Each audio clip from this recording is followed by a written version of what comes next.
Bonjour à toutes et à tous. Alors aujourd'hui, on plonge ensemble dans le monde des loisirs. On va décortiquer tout ce qu'il faut savoir sur ce thème pour vraiment assurer à l'examen du DELF B1. C'est parti? Alors, voilà notre programme. On va commencer avec le vocabulaire de base, histoire d'avoir les bons mots. Ensuite, on parlera des sports et des sorties. Puis, on attaquera un gros morceau de grammaire, super important, le passé composé. Et à la fin, bien sûr, on se met en condition d'examen avec un petit exercice. Allez, on attaque la première section. L'idée ici, c'est de se faire une bonne boîte à outils de vocabulaire pour parler de ce qu'on fait, que ce soit tranquillement à la maison ou quand on sort avec des amis. Regardez-moi ça. On voit tout de suite qu'il y a plusieurs univers. Les moments entre potes, la lecture, les sorties culturelles, mais aussi des trucs plus manuels comme le jardinage ou le bricolage. C'est vraiment la base pour pouvoir bien s'exprimer, surtout à l'oral pour le B1. Ce qui est vraiment bien ici, c'est qu'on va plus loin que les simples mots. Au lieu de juste dire « je fais du jardinage », eh bien là, on apprend à dire « planter », arroser, c'est pareil pour le bricolage avec scier ou clouer. Vous voyez, ce sont ces petits détails qui rendent le discours beaucoup plus riche. Et ça fait la différence le jour J. Et voilà, un exemple parfait de comment on peut utiliser ce vocabulaire pour donner de la vie à ce qu'on dit. J'ai dévoré un livre. C'est tellement plus puissant, plus imagé que j'ai lu. C'est exactement ce genre d'expression qui montre qu'on a un niveau B1. Bon, allez, on sort un peu de la maison, on va prendre l'air. On passe à notre deuxième section qui nous emmène, vous l'avez deviné, dans le monde du sport. Alors, jetons un œil à ce vocabulaire. Ce qui saute aux yeux, c'est qu'on peut classer les sports en deux grandes catégories. C'est une distinction super importante à connaître. Cette différence, elle est vraiment pratique. D'un côté, on a les sports qu'on fait souvent seuls pour se vider la tête, comme la natation ou le footing, et de l'autre, les sports d'équipe comme le foot ou de combat comme le judo. Savoir faire cette distinction et donner quelques exemples, c'est un vrai plus pour l'oral du DELF. Encore un super exemple. La personne ne fait pas juste une liste, non, elle explique pourquoi elle aime ses activités. Le mot-clé, c'est détendre. C'est ça, savoir justifier ses goûts, argumenter un minimum. C'est une compétence essentielle au niveau B1. Après le sport, place à la détente. On passe à la section 3 pour explorer le vocabulaire des sorties, que ce soit pour la culture ou juste pour le plaisir d'être ensemble. Ici, on se concentre sur trois grands types de sorties. Le cinéma, la musique, que ce soit un concert ou un opéra, et puis le restaurant. Pour chaque situation, il y a des mots précis. Par exemple, on ne dit pas juste « voir un film », on peut dire « assister à une projection ». Et après, on peut aller prendre un pot dans un café. C'est plus naturel.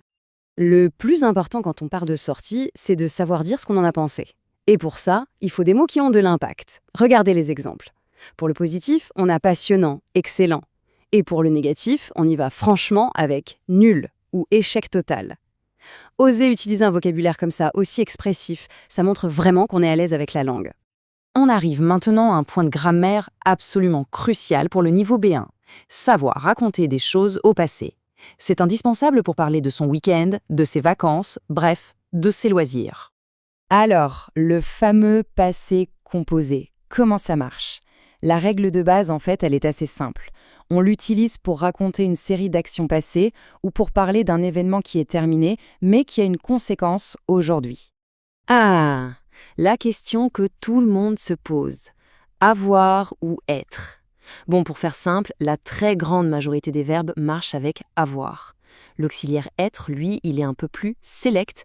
On le garde surtout pour les verbes de mouvement ou de changement d'état, comme aller, partir, sortir. C'est une règle qu'il faut connaître par cœur, il n'y a pas le choix. Voyons comment on fabrique une phrase au passé composé, étape par étape. En fait, c'est assez logique. D'abord, le sujet. Ensuite, l'auxiliaire, avoir ou être, qu'on conjugue au présent. Après ça, on ajoute le participe passé du verbe. Et si la phrase est négative, le ne pas vient simplement encadrer l'auxiliaire. Par exemple, je ne suis pas sorti. Franchement, ça va, non? Bon, à cette théorie, c'est l'heure de vérité. On va mettre en pratique tout ce qu'on vient de voir avec un petit exercice de compréhension pile dans le format de l'examen DELF B1. On se lance donc avec un texte qui présente des témoignages sur le sport. Lisons ensemble ce que nous dit Igor. Ce que je préfère, c'est partager des moments avec mes amis autour d'une assiette de charcuterie. J'ai donc intégré l'équipe de rugby de mon village. C'est génial. Tu cours, tu sautes, tu penches. C'est le bonheur total pour oublier le stress. L'ambiance est toujours très décontractée et chaleureuse, avant, pendant et après les matchs. Alors la question est, pourquoi est-ce qu'Igor a choisi le rugby ? Prenez un petit moment pour relire son témoignage. Vous avez trouvé?